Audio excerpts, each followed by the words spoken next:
pasa con la neurociencia y la educación? ¿Qué debemos tener en cuenta al momento de enseñarle a un niño, a una niña? ¿Qué pasa con la memoria? ¿Qué pasa con aquellos que alguna vez estudiaron de memoria? Hoy les propongo acercar la neurociencia, la ciencia del cerebro a la educación. Bienvenidas, bienvenidos a Así Comienza Lado B. Este nene de hoy y la nena que era yo somos bastante diferentes y también somos muy parecidos. Yo en particular quiero hablarles de una cosa que tenemos en común, que es nuestra educación. A este nene de hoy y a mí nos enseñaron más o menos las mismas cosas. Nos enseñaron más o menos con los mismos métodos, más o menos de la misma manera. En estos 20 años la vida cambió un montón. La cantidad y calidad de estímulos aumentaron enormemente. En estos 20 años la educación no cambió prácticamente nada y la foto de arriba es bastante más vieja. Desde la neurociencia conocemos un montón de cosas sobre cómo funciona el cerebro y muchas de esas cosas pueden aplicarse para mejorar la educación. Sabemos, por ejemplo, en qué situaciones un cerebro usa mejor la información que tiene almacenada. Hay una rama de la neurociencia que se llama neurociencia educacional o con un poco más de onda, neuroeducación, que lo que busca es generar una educación que tenga en cuenta cómo funciona el cerebro a la hora de ser educado. Porque si el cerebro está cómodo, aprende más fácil. Si las actividades empiezan temprano y los adolescentes por naturaleza se duermen tarde, duermen poco. Y la falta de sueño es gravísima. La falta crónica de sueño tiene consecuencias súper negativas sobre la atención, sobre la memoria, sobre los reflejos, sobre el humor. Algunos de ustedes por ahí deben andar pensando, pero espera, vos me estás diciendo que mi cerebro funciona mejor, que mi cerebro aprende mejor si yo duermo un poco más, si yo me levanto un poco más tarde. Pero entonces, ¿por qué el colegio y las actividades escolares empiezan tan temprano? Y yo no tengo una respuesta para eso. Lo siento.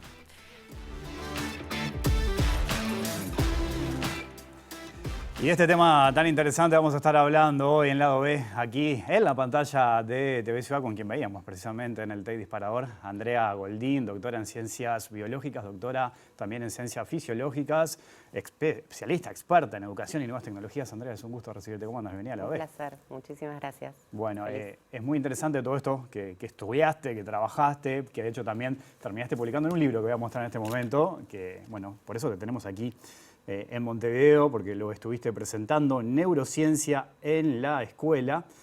Y partimos de la base que, bueno, la neurociencia es muy importante en el aprendizaje. De hecho, vos lo desarrollás, porque partimos de la base de que primero es importante ver qué pasa con nuestro cerebro. Entender el cerebro para después ver cuáles son sus repercusiones en materia de aprendizaje, ¿no? Va por ahí un poco el interés. Sí, cuando nosotros aprendemos, cuando nosotros enseñamos, el que aprende y el que enseña es nuestro cerebro. Pero no es un cerebro aislado que no tiene nada que ver con el resto del cuerpo y con la situación. Digo, el cerebro es un órgano que está dentro de nuestra cabeza, que está dentro de nuestro cuerpo. Nosotros estamos adentro en una familia, en un barrio, en un contexto particular. Y lo lindo, lo más maravilloso para mí que tiene el cerebro es que se va modificando con las experiencias y con las cosas que le pasan. Y nosotros aprendemos, vos antes en la presentación hablabas, ¿no?, de los niños y de las niñas, pero la verdad es que nosotros estamos aprendiendo todo el tiempo. Aprendemos viendo un programa de tele, aprendemos en una fiesta, aprendemos el nombre de alguien que nos gusta, aprendemos qué cosa nos irrita del jefe, una receta nueva, estamos aprendiendo constantemente. Y a la hora de aprender y a la hora de enseñar, estamos enseñando constantemente también a nuestros pares, a nuestros padres, a nuestros hijos, a un vecino, a quien sea. El órgano que hace eso es el cerebro. También, que quiero desmitificar un cachito, en general al cerebro se lo asocia con la cosa racional.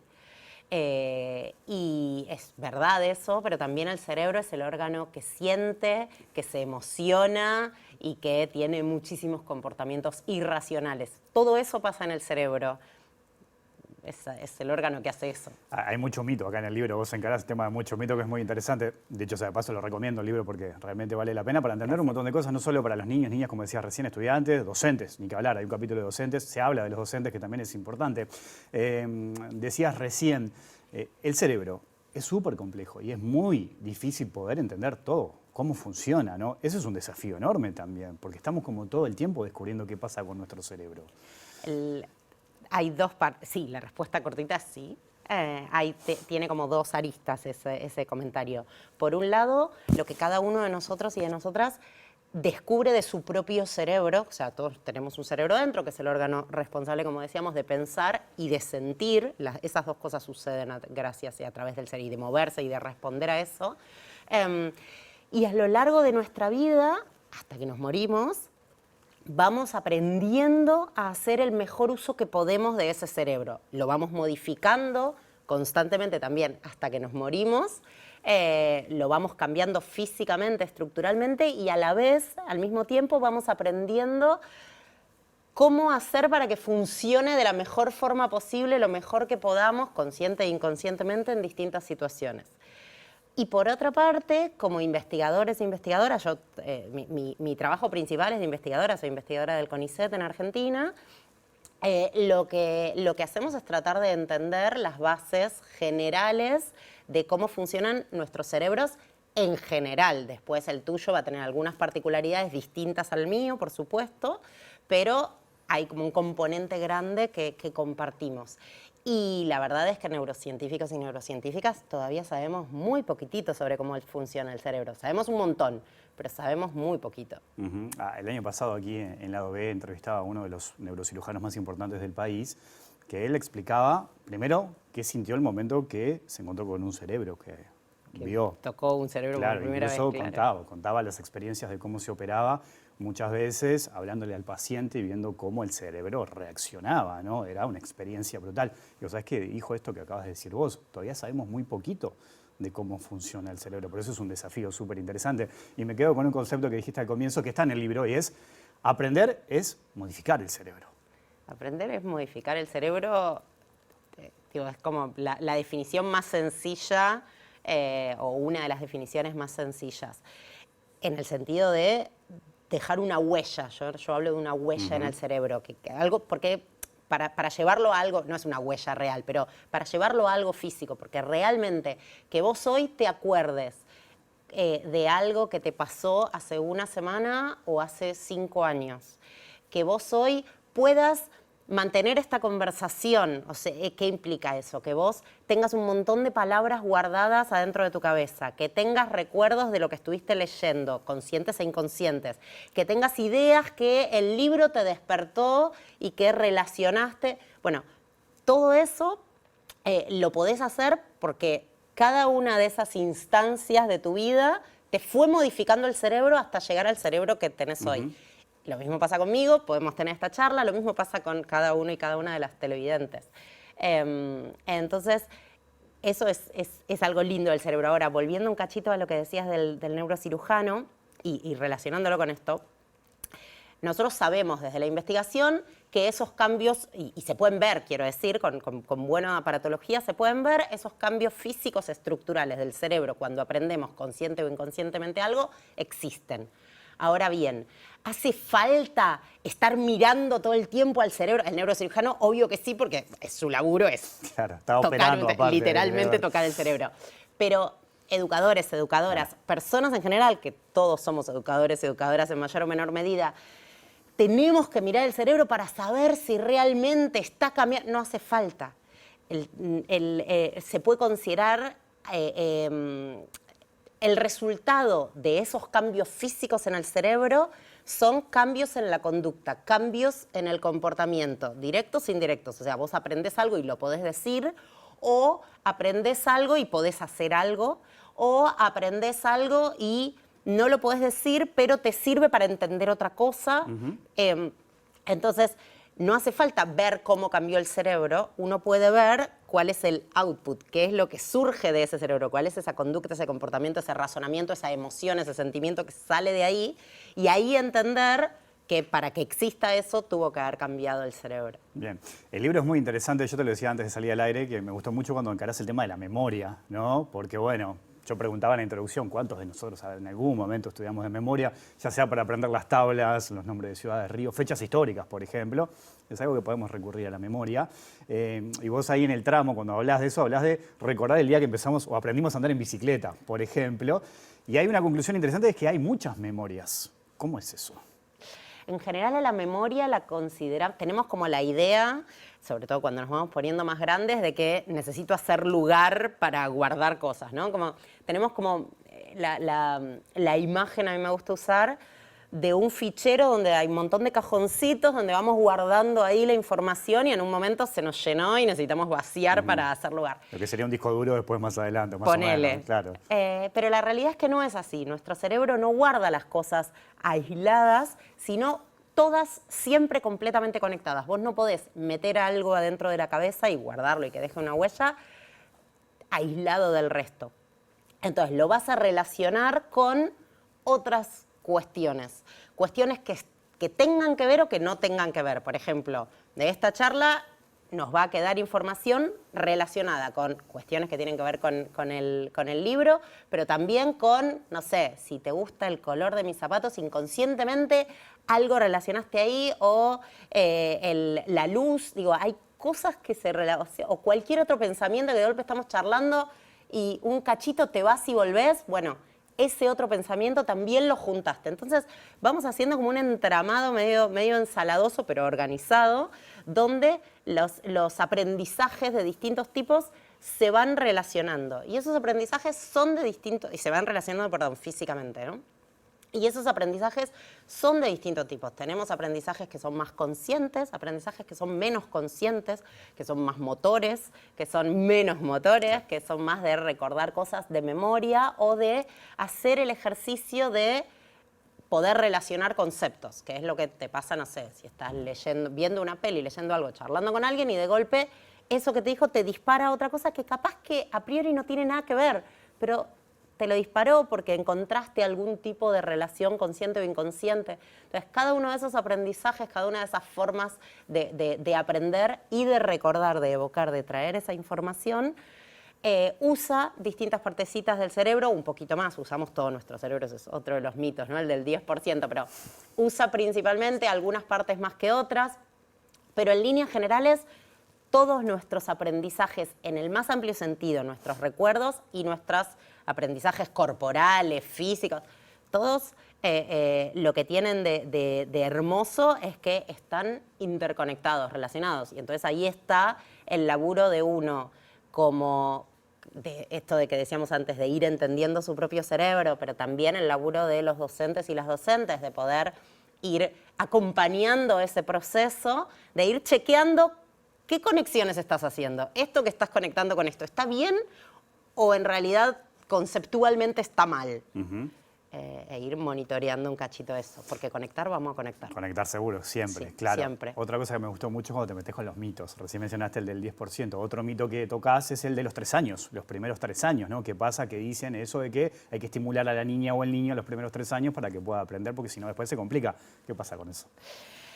Los mitos son súper interesantes en neurociencias porque tienen un nombre propio, que es neuromitos, porque justamente como cada una tenemos un cerebro adentro de nuestra cabeza y vamos entendiendo y te hago una ilusión óptica o puedo hacer, es muy fácil para los que laburamos en esto, hacer algún jueguito donde descubras que en realidad estamos como, ya sabemos lo que pasa dentro de tu cerebro. Entonces también a todas las personas de golpe ir descubriendo esas cuestiones son interesantes. Y entonces los neuromitos no son cualquier cosa aislada. Provienen de una idea real, original, genuina, y una investigación, un descubrimiento que surgió en algún momento, que es tipo un teléfono descompuesto, que se va, yo te lo digo y vos entendés otra cosa y se lo decís a él y él entiende otra cosa. Y entonces finalmente el último al que le llega es completamente modificado, pero no para cualquier lado. No existe el neuromito de tenemos un enanito adentro del cerebro que está adentro de la cabeza que está tocando cosas, porque eso no tiene sentido. Pero el mito del 10% del cerebro, tiene algo de sentido, porque claro, yo si me esfuerzo puedo llegar a hacer más cosas. Entonces, antes, ¿por qué no lo hacía? Porque no podía, porque no quería. Y no, es porque no podías, porque en ese momento tu cerebro daba todo. El mito de los 3 primeros años tiene nombre, tiene un libro, hay un libro hermoso que se llama El mito de los 3 primeros años, de John Bruegger, que es uno de los neuromitos más arraigados y para mí de los más peligrosos. Porque, a ver, es cierto que los 3 primeros años o los 1000 días, depende como de qué lado del charco estemos con el neuromito, es cierto que son importantes los 3 primeros años, sí, son fundamentales. Ahora, los 3 segundos años también.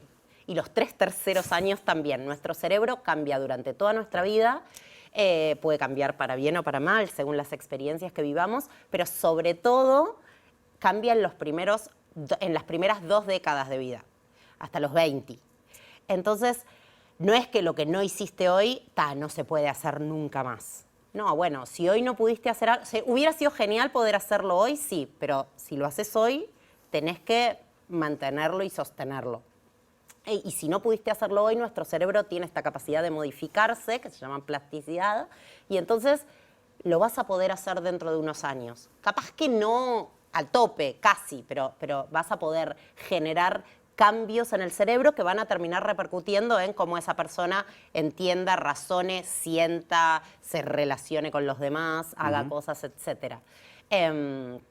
Y el mito de los 3 primeros años para mí es muy peligroso porque, llevado al extremo, ¿qué quiere decir? Quiere decir que si vos no hiciste, si como Estado llegaste tarde, llegué a los 3 años y un día el nene acaba de cumplió 3 años ayer, lo matamos, ¿no? Digo, es absurdo, ¿no? Entonces, si entendemos que eso es absurdo, bueno, entonces quiere decir que también estamos entendiendo que se pueden hacer cosas después de esos 3 años. Y la verdad es que la investigación ha demostrado y sigue demostrando cada vez más que lo que antes se hablaba de periodos críticos, de momentos críticos en el desarrollo en los cuales si no haces algo ahí, ya está, se terminó, era la ventana, y si no se cerró y ya fue. Y lo que hoy se sabe es que hay periodos sensibles, se dice, que es, ok, si lo haces cuando el nene, la nena es chiquito, va a ser más fácil lo que venga después. Pero si no lo hiciste ahí, después igual se pueden generar cambios y se pueden lograr desarrollos súper buenísimos también. A mí me gusta, yo uso mucho la metáfora, que me parece muy clara, de pensar a la mente como una construcción. La mente, perdón, son los procesos, es lo que surge de esa cosa física que es el cerebro, de ese órgano físico que es el cerebro, los pensamientos, las emociones, los sentimientos. A mí me gusta pensar a la mente como una construcción de ladrillitos, ¿no? Como si uno pone un ladrillito, como cuando somos niños y niñas y jugamos. Ponemos un ladrillito, otro. Y así uno puede armar un super castillo o una cosita.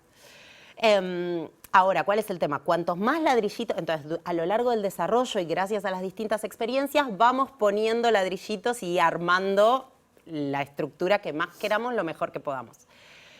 ¿Cuál es el tema? Si cuando la estructura está muy armada queremos cambiar algo muy del centro y de abajo y de adentro, bueno, va a ser muy difícil, vamos a tener que desarmar todo. En algunos casos eso es tan difícil que es tan costoso que no se hace. Pero si a medida que vamos armando, vamos modificando, o si queremos hacer algunos cambios no tan grandes, por ejemplo, poner una ventana aquí donde antes no estaba o cambiar, bueno, eso es más sencillo de hacer. Entonces, el mito de los 3 primeros años va un poco a eso, a que si no cambiaste lo de abajo, nunca más lo vas a poder hacer. No, sí lo vas a poder hacer, pero cuanto antes lo hagas, mejor. Ahora bien, el mito de los 3 primeros años, como te decía, también lleva, o sea, ¿qué es lo que decimos? Los 3 primeros años son fundamentales, vos necesitas las bases de ese castillito bien armadas. Ahora, también necesitas que lo que está arriba esté bien armado y que lo que está arriba esté bien armado, porque si las bases están bárbaras y lo que está arriba se cae a pedazos, no te sirvió de nada. Entonces es como, también me parece, es un poco peligroso porque, por un lado, este extremo que decíamos de qué haces si llegaste tarde, pero por otro lado también al revés, también pensar en que el mito es real, como Estado o como sociedad, te puede hacer lavar las manos de, Claro. listo, ya cumplió 3 años, ya está, no me ocupo más. Y eso es más peligroso todavía. Entiendo. Andrea, en el capítulo 2 entras en un tema muy interesante que son las funciones ejecutivas, ¿no? Funciones ejecutivas que no es lo mismo que inteligencia. No. Estamos de acuerdo con eso, ¿no? ¿Cómo lo explicas eso? Porque sé que lo desarrollas muy bien y capaz que es difícil resumirlo en pocos minutos, pero... No, vamos, no me meto con inteligencia, que es un tabú, un debate total. Pueden leer el libro si quieren. Claro, de hecho, esa es la idea. Nosotros estamos sobrevolando el libro, Ahí no está. estamos spoileando nada. Las funciones ejecutivas son una serie de habilidades mentales que las estamos usando constantemente para ver y entender esta charla que estamos teniendo nosotros y la audiencia. La está usando el camarógrafo para decidir dónde mover, la usamos cuando caminamos por la calle, en todo momento. Que son habilidades muy básicas que tienen que ver con pensar un objetivo, con pensar un plan para llegar a ese objetivo, con empezar a transitar ese plan, con que si en el medio, cuando estamos transitando el plan, surge un obstáculo, tener la flexibilidad de sortear el obstáculo para poder volver al caminito, al plan, para llegar al objetivo, y que si el obstáculo es muy grande, bueno, tener incluso la flexibilidad de cambiar de objetivo.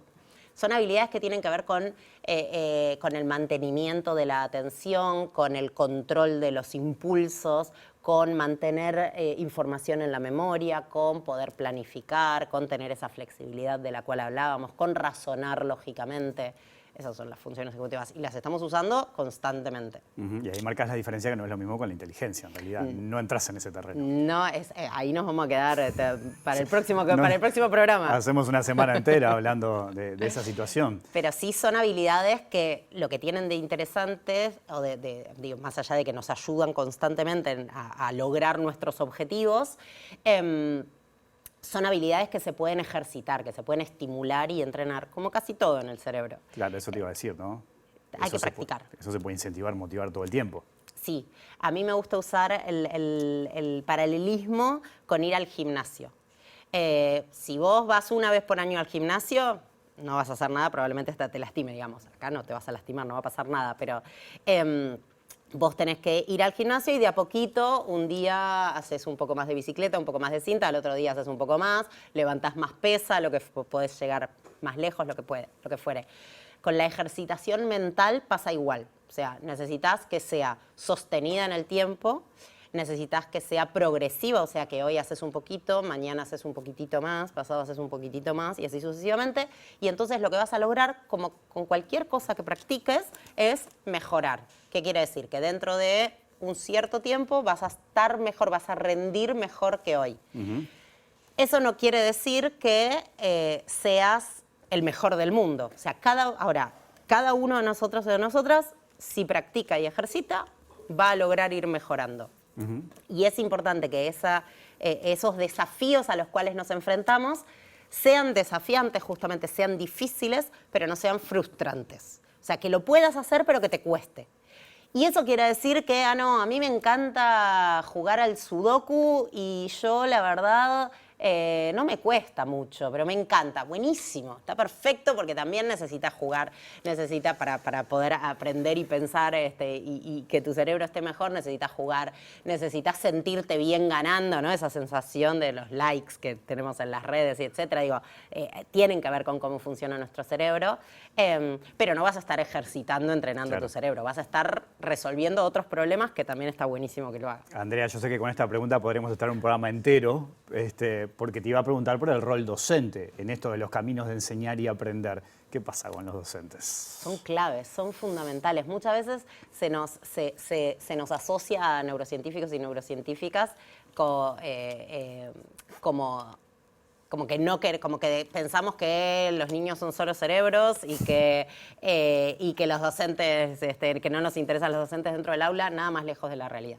Los docentes son fundamentales, son claves a la hora de generar estos desafíos que para cada niño, cada niña van a ser distintos, estos desafíos que sean desafiantes pero no frustrantes de los cuales hablábamos, para ir acompañando y ir monitoreando cómo cada niño, cada niña las relaciones esas que hablábamos antes de los aprendizajes y de los recuerdos y las memorias antes, bueno, cada persona arma sus relaciones de modo individual, personal. Las tuyas son distintas a las mías, aunque sean sobre los mismos temas. Entonces, el rol del docente monitoreando si están conceptualmente bien armadas esas relaciones, chequeando cómo, ok, no, acá, ojo, esto lo entendiste mal, esto va al revés.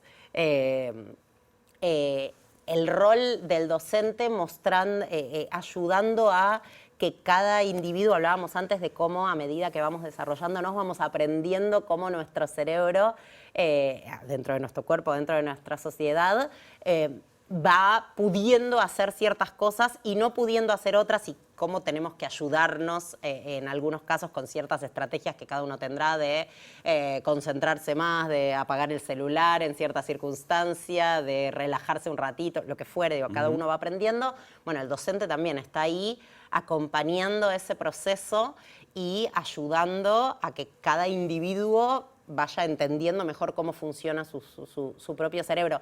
Al principio de todo hablábamos de todo lo que sabemos y de lo que no sabemos sobre el cerebro, y la verdad es que los educadores saben muchísimo, y en muchos aspectos saben muchísimo más que nosotros que somos investigadores en cerebro. Porque es cierto, probablemente no sepan qué es exactamente lo que está pasando adentro del cerebro, cómo se llama cada parte, cómo funciona físicamente. Pero un educador que está en un aula con 20, 30 personas todos los años, con distintos grupos, sabe una barbaridad de cosas de cómo esos cerebros que están dentro de esas personas van aprendiendo, van relacionándose entre sí, van incorporando información, cómo se relaciona un grupo, cómo un grupo funciona distinto que otro grupo. Todo eso también es neurociencias. Y nosotros, aunque tengamos años de investigación, nunca vamos a saber esas cosas. En el Te para ahora hablabas del sueño, de dormir. Te sumo la actividad física, pero hacemos una pausa y seguimos hablando de eso, ¿te parece? Por supuesto. Ya sigue el lado B aquí en la pantalla de TV Ciudad.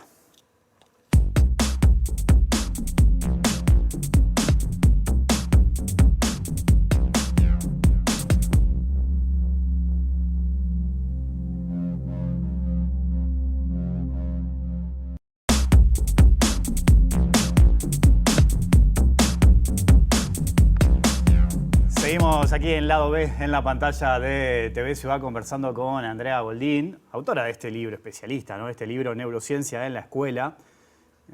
Estamos conversando sobre esta publicación. Lo pueden conseguir en cualquier librería aquí en Montevideo, en el Uruguay. Una publicación que recomiendo. Andrea, antes de la pausa hablábamos qué pasa con la actividad física, qué pasa con las horas de descanso, la alimentación, al momento de condicionar el aprendizaje. ¿A qué conclusiones llegas con eso? Son claves y son fundamentales, y tenemos problemas importantes como sociedad a nivel mundial, no solo por acá. Hablábamos antes de la metáfora esta del castillo con ladrillitos. Para poder armar ese castillo hace falta mínimamente 3 cosas: ladrillitos, energía para poder ponerlo y una mano que agarre uno y lo ponga con esa energía y lo ponga donde corresponde. Los ladrillitos los ladrillitos son moléculas. Para fabricar esas moléculas, un poco las incorporamos con la comida y otro poco las fabricamos nosotros, a raíz de lo que comemos. Entonces, lo que comemos es fundamental para poder tener ladrillitos que encastren bien en otros ladrillitos y tener la suficiente cantidad de ladrillitos. La energía, para ponerla, proviene de la comida. Y ahí sí, no hay mucha vuelta de tuerca. La energía la incorporamos y toda la comida tiene energía, pero no toda la energía que nos viene de la comida la podemos usar de la misma manera. Ajá. Y hay barbaridad de estudios que muestran cómo los ultraprocesados, las grasas saturadas, los azúcares refinados van en contra de lo que necesita nuestro cerebro para hacer estas modificaciones que son las que finalmente sustentan los aprendizajes. Y no solo, de nuevo, insisto, no solo los aprendizajes de la escuela, sino aprender a hablar en casa, aprender a leer, aprender a relacionarnos con otras personas. Todos esos también son aprendizajes. Y y, más cantidad de frutas y verduras, legumbres, miel, digo, hay cereales, granos enteros, todo eso va a ser una fuente de mejor energía para armar estos circuitos neurales que llamamos. Y gran parte del armado de este castillito, no todo, pero una parte no menor, se da mientras dormimos. Y entonces, como que, bueno, para poder armar, ¿no? Si dentro de este castillo este castillo va a ser el que finalmente nos permita relacionarnos con otros, pensar, sentir, emocionarnos, hacer cosas, lograr éxitos, lo que cada uno considere como éxito, entonces necesitamos que esté bien armado. Y para eso necesitamos comer bien, necesitamos descansar, lo que cada uno necesite. No es que 8 horas para todo el mundo, no, pero no va a ser ni 1 ni 25, digamos. Necesitamos cada una sabe si está cansado o no. En general, como sociedad, estamos crónicamente cansados. Y tenemos sueño, falta de sueño. Hay una falta de sueño crónica que es muy grave en distintas edades, por distintas razones. Y la actividad física, entre otras cuestiones, oxigena y ayuda como un poco más a armar cuando no tenés tan buenos ladrillitos, cuando no estás tan bien descansado, la actividad física es como que te empuja un toque y te regala un puchito extra. Bueno, Andrea, te agradezco mucho tu visita. Por favor, un placer. Sé que estás trabajando en otra publicación con Melina, ¿no? Con Melina Furman, mirando a los adolescentes. Yo soy investigadora y estoy trabajando en varias publicaciones. En particular con Meli estamos trabajando en una especial para científicos y científicas, tratando de ver cómo podemos ayudar a adolescentes a generar mayor pensamiento crítico y pensamiento científico tan importante en esta era de la desinformación. Muy interesante. Bueno, te espero por acá cuando salga eso. Por favor, placer. Ha sido un gusto, ¿eh? Gracias. Nos vamos, volvemos mañana después de las 20 horas. Que pasen bien, chao.